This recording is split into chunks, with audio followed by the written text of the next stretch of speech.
guys, yes, ito po yung preparation natin para sa ating celebration dahil po christening or binyag ng aming baby Haris. Ayan yung ganap kahapon yan guys. Sorry, late upload po tayo. Yan po yung ganap kahapon. Sa labas na kami nagluto dahil sa sobrang init talaga. Hindi kaya sa loob ng bahay.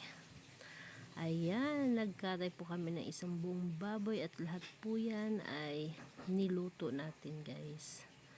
Ayan, may nagluluto po tayo dahil hindi natin kaya mag-isa. Kaya marami po tayong team na nagluluto ng preparation. May naghihiwa, may nag-aayos. Ayan, nagluluto po siya ng kaldereta at humba. Pata. At the meantime naman guys ay meron din tayong naka-assign sa pag-design ng ating venue.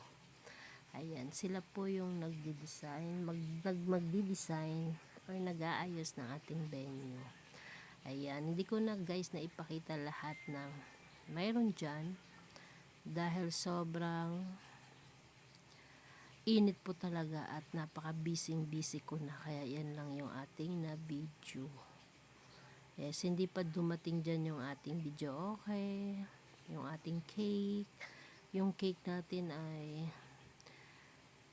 na late ng dating. Yung iba nating mga handa ay na late. Dahil po ay umulan po dyan. At ayan na guys yung ating preparation.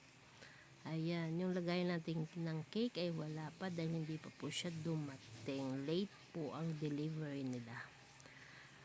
Ayan, yung ating mga pagkain. Hindi ko na video guys. Ganyan lang ang nakuha ko talaga dahil sobrang busy at napakainit ng ating